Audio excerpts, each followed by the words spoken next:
কত আদব শিখিয়েছে নবী, বলতে চাইলে তো এটার উপরে একটা বয়ান হয়ে যাবে। স্ত্রীর সঙ্গে একবার মেলামেশা করেছেন, আবার করবেন। মাঝখানে সুন্নত হলো উযু করে আসবেন। করেননি জীবনে এটা আমল? আল্লাহ নবীর সুন্নত তো খুঁজা খুঁজা পালন করতে চান, কিন্তু এখানেও যে সুন্নত আছে জানলেনই না। এই যে জানলেন না, দোষ কি আমার না আপনার? বলেন না, বেশি কষ্ট দিয়ে দিচ্ছি? হুজুর এডি কি কন, এই সমস্ত শরমের কথা কইতে হয় না। মাঝখানে উঁচু করা সুন্নত, আপনি ঘুমিয়ে যাচ্ছেন নাপাক অবস্থায়, ঘুমানো যায় যাচ্ছে। আপনি যখন নামাজের সময় আসবে আগ দিয়ে গোসল করে নেবেন, যায় যাচ্ছে, কিন্তু উত্তম না। নবীর হাদিসে স্পষ্ট আছে, উত্তম হবে যদি আপনি উজুটা করে ঘুমান। যে গোসল এখন করলে ঘুমও যাইব গা একেবারে সব, আর রাতে আর ঘুম হবে না, তো ঠিক আছে, কিন্তু যাইয়া একটু শর্টকাট উজু করেন।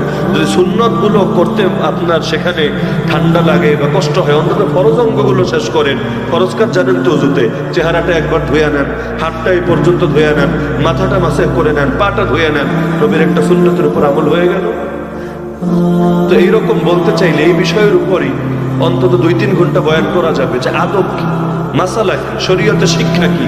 কিন্তু মূল বিষয় যেটা আমি ফোকাস করতে চাচ্ছি, এই সহবাসের আলোচনা না, মাসালা না। আমি স্পষ্ট করতে চাচ্ছি যে ইসলাম এইরকম একটা জৈবিক বিষয়, স্বাভাবিক বিষয়, ন্যাচারাল বিষয়, নারী পুরুষের রসায়ন, এই ক্ষেত্রেও ইসলাম মাসালা বলতে ভুলে নাই। আরে মাসালা দূরের কথা, আদব কি এটাও বলতে ভুলে নাই। তো বড় বড় বিষয়গুলো কেমনে ভুলে যাবে? আর যদি ভুলেই যায়, সূরাতুল মাইদার 3 নম্বর আয়াতের অর্থ করবেন কি? আজ আমি আল্লাহ তোমাদের জন্য তোমাদের দ্বীনকে পরিপূর্ণ করে দিলাম, আল ইয়াউমা আকমালতু লাকুম দীনাকুম।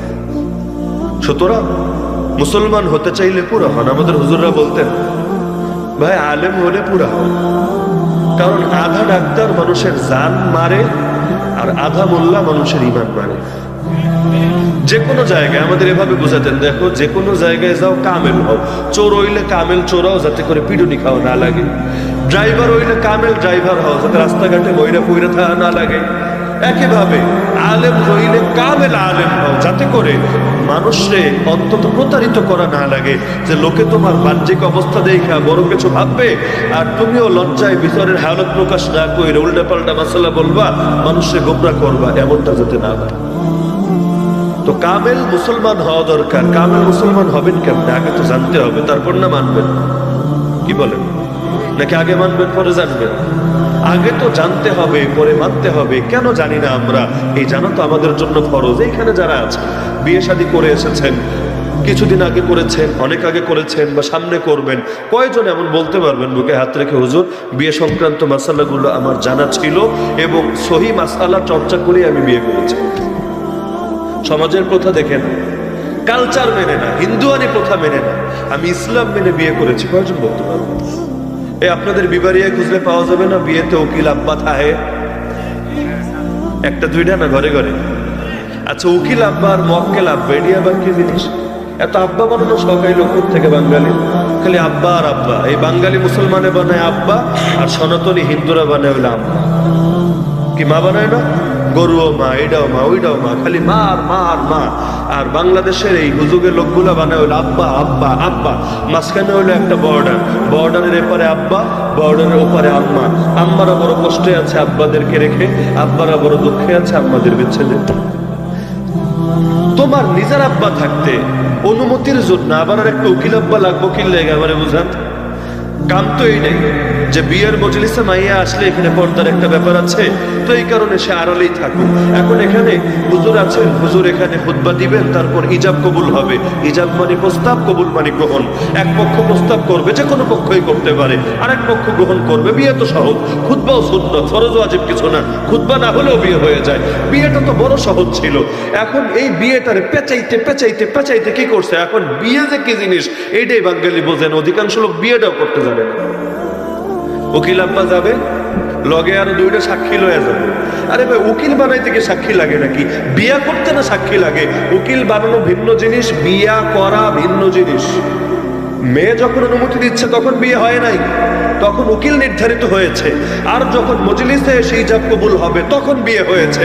বিয়ের মজলিসে 2 জন সাক্ষী থাকবে, উকিল বানানোর সময় সাক্ষী বানানো কোনো জরুরি না। এখন উকিল কারে কয়? উকিল মানে প্রতিনিধি। উকিল অর্থ কি? মেয়ে হাজির হতে পারছে না, এবার যে তার পক্ষ থেকে মজলিসে এসে ইজাব করবে বা কবুল করবে, সেই তার প্রতিনিধি। এখন এই প্রতিনিধি হওয়ার জন্য বাপ কি যোগ্য না? সারা জীবন মেয়েরে খাওয়াইতে পারলো, পালতে পারলো, মানুষ করতে পারলো, সব পারলো। এখন মায়েরা যায় জিগাইবে বেডি বিয়েতে রাজি আসিস? কুমারী মেয়ে হলে অনুমতির ধাপ শরীয়ত সহজ, নিরাপত্তা সম্মতির লক্ষণ। যদি দেখো সে ডাইরেক্ট মুখ দিয়ে কিছু বলে নাই, কিন্তু এমন কিছু করেছে যার দ্বারা অনুমতি বোঝা যায়, একটু আবেগে হেসে ফেলেছে অথবা একটু কেঁদে দিয়েছে, বাপ মারে ছেড়ে যাবে এই দুঃখে, তাইলেও কাম হয়ে গেছে। আর ডাইরেক্ট মুখের কথা আদায় করা জরুরি না, কারণ কুমারী মেয়ে লাজুক হবে, এটাই স্বাভাবিক। যদিও এই দেশের ওই এলিট শ্রেণীর মধ্যে হালতটা ভিন্ন। কুমারী মেয়ে কিসের আবার লজ্জা টজ্জা, এমন এমন কথা কয় যেটি শুনলে মুরব্বীরা পর্যন্ত অজ্ঞান হয়ে যায়।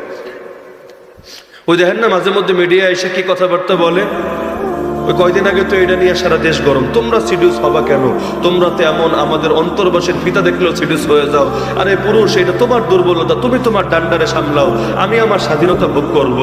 এইরকম কথা শুনলে কি মাটির উপরে থাকতে মন চায় না, নিচে চলে যেতে ইচ্ছে করে?